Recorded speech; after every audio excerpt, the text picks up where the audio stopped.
Assalamualaikum warahmatullahi wabarakatuh. Minggu ini adalah minggu yang ke-7. Kami daripada kumpulan yang ke-4 akan membentangkan tajuk kami bagi subjek CTU 241 Asas Ekonomi Islam. Nama pensyarah kami ialah Siti Naim binti Aziz. Kami daripada kelas JBA 114-3B. Kami akan membentangkan tajuk kami iaitu inisiatif kerajaan bagi memulihkan ekonomi dalam pandemik COVID-19. Kumpulan kami terdiri daripada 6 orang iaitu saya sendiri, Nur Azhar Syamira binti Marizan, Fitri Nur Barisha binti Ali, Muhammad Aiman Fahim bin Jaafar, Nur Hafizah binti Muhammad, Aiman Ashraf bin Syaril dan Nur Nabilah binti Sofian. Dia mulakan dengan latar belakang kajian di mana COVID-19 ini merupakan satu ancaman yang baru dalam kehidupan kita. Ia bukan saja membunuh manusia, malah ia juga melumpuhkan sistem ekonomi negara kita. Kerajaan terpaksa melaksanakan Perintah Kawalan Pergerakan iaitu PKP, di mana semua sektor yang ada di dalam negara kita ini terpaksa ditutup kecuali pasar-pasar yang menjual bahan keperluan harian. Akan tetapi, dengan kebijaksanaan pemimpin kita yang memahami dan membantu rakyat yang terjejas dalam pandemik ini, bantuan ini melibatkan jumlah peruntukan yang besar sehingga dikritik oleh beberapa ahli politik yang kononnya, seperti yang kita tahu, yang kononnya membazir dan menambahkan hutang dalam negara kita. Walaupun begitu, kerajaan tetap komited memberikan bantuan kepada rakyat bagi memastikan negara kita ni tidak mengalami kerugian yang besar dan ekonomi kita masih boleh bertahan lagi.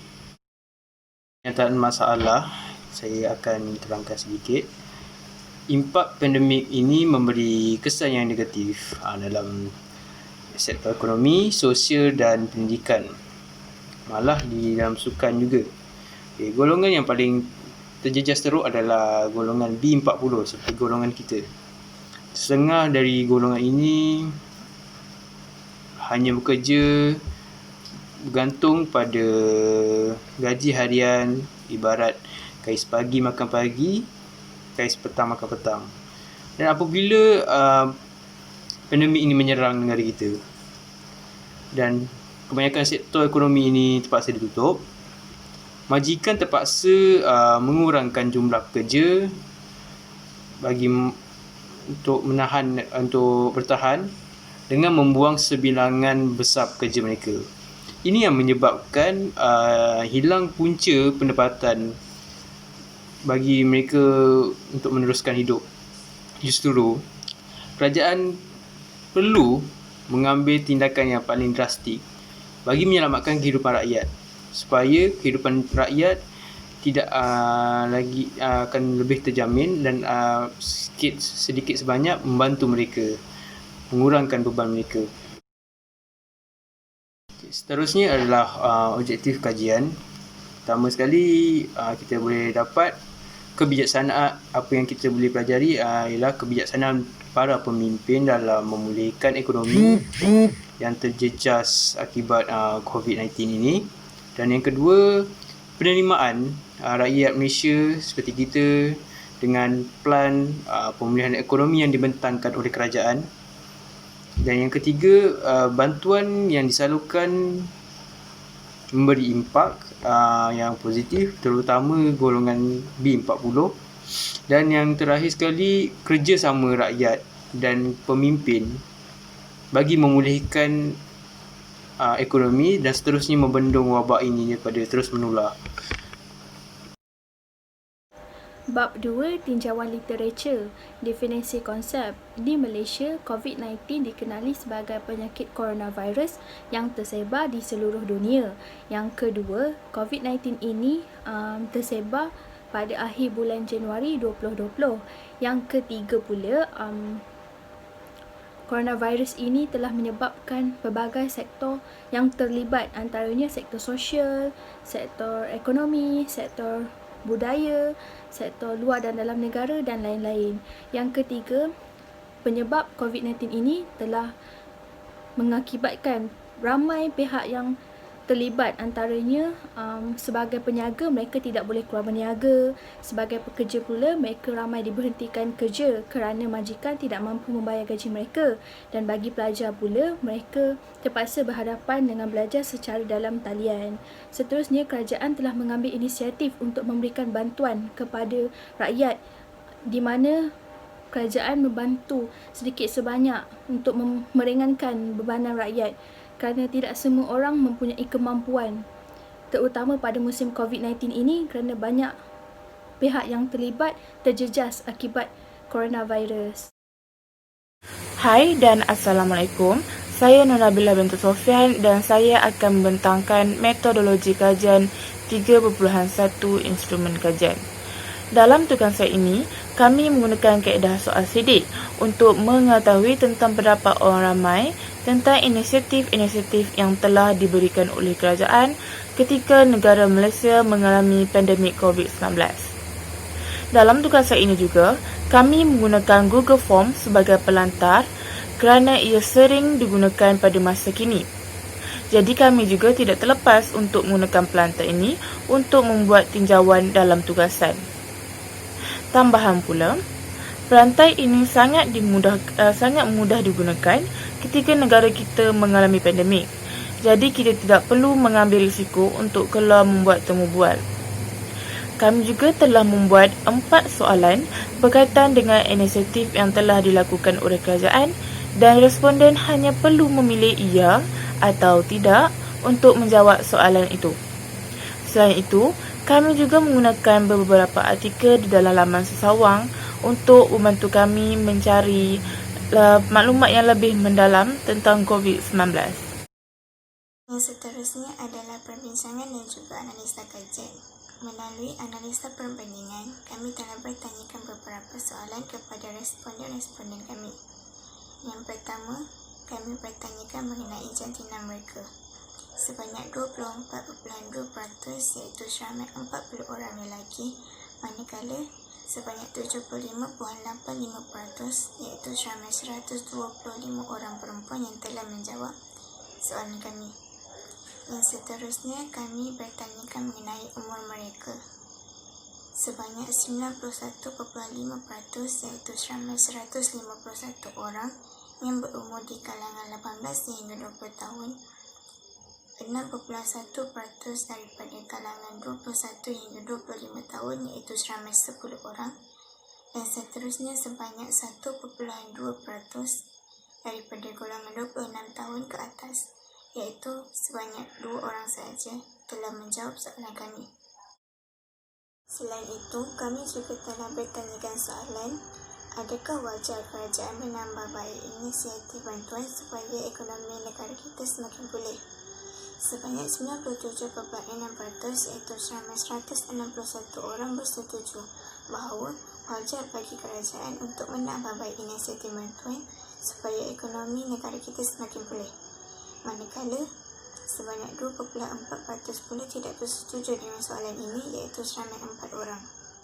Seterusnya, kami bertanyakan soalan mengenai adakah wajar bantuan khas IPT dinaikkan sebanyak RM300. Sebanyak 95.8% iaitu seramai 158 orang telah bersetuju bahawa wajar bantuan khas IPT dinaikkan sebanyak RM300. Manakala sebanyak 4.2% iaitu seramai 7 orang tidak bersetuju dengan soalan ini. Berkemungkinan mereka yang tidak bersetuju dengan soalan ini merasakan bahawa pelajar IPT ekonomi tidak terjejas sepanjang pandemik COVID-19 ini. Soalan seterusnya adalah, adakah pelan pemulihan ekonomi yang dibentangkan oleh kerajaan telah dijalankan dengan baik? Sebanyak 60% iaitu seramai 99 orang bersetuju bahawa pelan pemulihan ekonomi telah dijalankan dengan baik. Manakala sebanyak 40% iaitu seramai 66 orang tidak bersetuju dengan soalan yang diajukan ini. Mungkin bagi mereka Plan pemulihan ekonomi yang dibentangkan masih belum mampu untuk menampung ataupun masih belum mampu untuk memulihkan ekonomi negara. Soalan terakhir yang kami ajukan adalah, adakah bantuan kerajaan mampu meringankan beban rakyat, terutamanya bagi golongan B40? Seramai 151 orang iaitu sebanyak 91.5% berpendapat bahawa bantuan kerajaan mampu meringankan beban rakyat, terutamanya bagi golongan B40. Manakala seramai 14 orang iaitu sebanyak 85% tidak berpendapat mengenai soalan ini. Mungkin mereka merasakan bahawa bantuan yang kerajaan berikan ini masih lagi tidak mampu untuk membantu meringankan beban mereka. Seterusnya ialah kesan dan solusi. Terdapat pelbagai kesan yang kita alami selepas pandemik COVID-19 melanda di seluruh dunia. Seperti yang kita semua ketahui, banyak perubahan yang telah berlaku terhadap negara kita. Bukan sahaja dari segi ekonomi, malahan dari segi perindustrian dan pelancongan di negara kita. Banyak sektor yang terjejas dan banyak nyawa yang hilang disebabkan wabak pandemik COVID-19 ini. Kesan yang pertama adalah terhadap ekonomi pendidikan terutamanya bagi para pelajar. Seperti yang kita tahu, pihak UiTM telah menangguhkan penganugerahan diploma dan ijazah secara janji temu disebabkan pandemik COVID-19 ini. Para graduan juga diminta untuk mengisi dan mendaftar semula bagi mendapatkan tarikh yang baharu melalui sistem janji temu yang telah dibuka pada 26 Oktober hingga 8 November yang lalu. Selain itu, sepanjang pelajar duduk di rumah, mereka tidak mendapat pendidikan yang formal dan hilang banyak masa untuk menimba ilmu. Hal ini kerana pelajar sekolah dan juga institusi pengajian tidak dibenarkan untuk menghadiri kelas dan melakukan kelas secara bersemuka sejak pelaksanaan Perintah Kawalan Pergerakan dijalankan. Mereka juga dinasihatkan agar terus berada di rumah dan meneruskan pembelajaran secara atas talian. Disebabkan ini, pelbagai isu yang timbul akibat pembelajaran yang tidak formal ini. Contohnya seperti pelajar tidak mempunyai akses internet yang kuat untuk menghadiri kelas secara atas talian. Kesukaran pelajar untuk bertanyakan soalan disebabkan masa yang terhad dan tiada pemantauan yang berterusan terhadap prestasi para pelajar serta masa yang tidak teratur. Seterusnya, kesan terhadap ekonomi negara. Sejak pandemik COVID-19 ini berlaku, ramai pekerjaan yang terpaksa diberhentikan kerja disebabkan ekonomi negara yang semakin merudum. Pada Mac lalu, jumlah pengangguran di negara kita mencatatkan peningkatan sebanyak 17.1% kepada 610,500 orang pada tahun ini berbanding 521,300 orang pada bulan yang sama pada tahun lepas.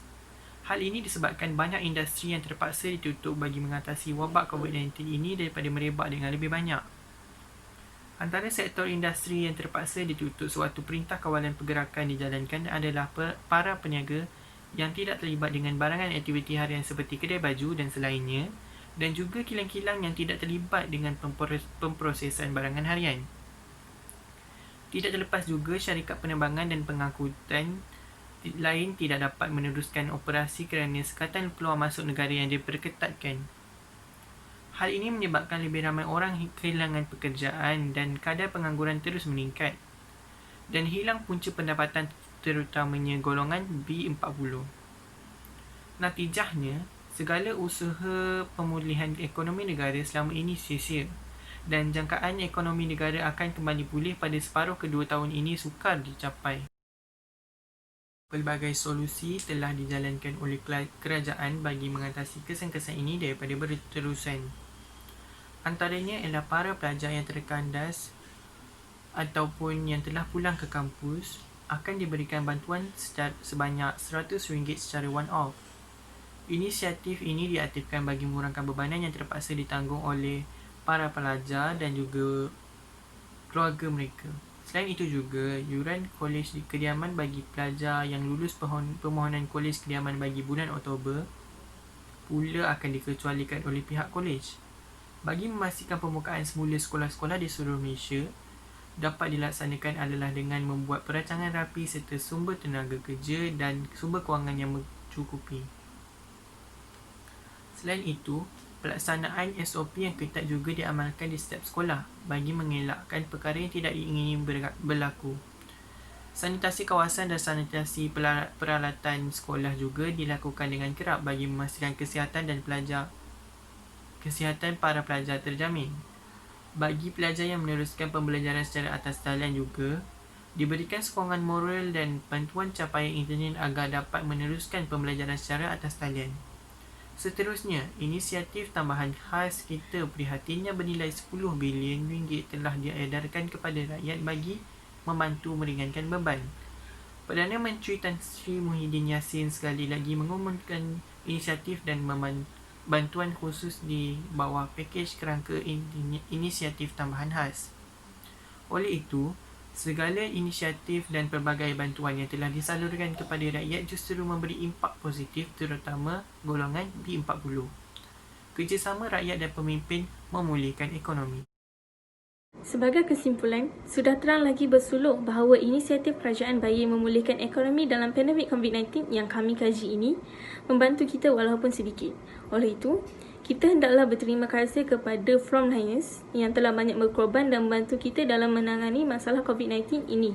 Justru itu, semua pihak hendaklah bekerjasama dalam memutuskan rangkaian COVID-19 dengan mengikuti SOP yang telah ditetapkan oleh kerajaan. Sebagai contoh, menjaga jarak, memakai topeng muka sepanjang masa ketika berada di luar rumah, duduk rumah jika tiada urusan dan banyak lagi. Usaha ini dapat mengembalikan kehidupan kita yang dulu seperti biasa. Sebagai cadangan kami agar pengkaji-pengkaji yang akan datang dapat mengkaji tajuk kami ini iaitu inisiatif kerajaan bagi memulihkan ekonomi dalam pandemik COVID-19 dengan lebih terperinci dan lebih mendalam. Hal ini demikian kerana kami hanya memfokuskan kepada golongan-golongan B40 dan pelajar sahaja. Justru itu, kami harap bahawa pengkaji yang akan datang akan mengkaji kepada golongan-golongan lain dengan lebih terperinci.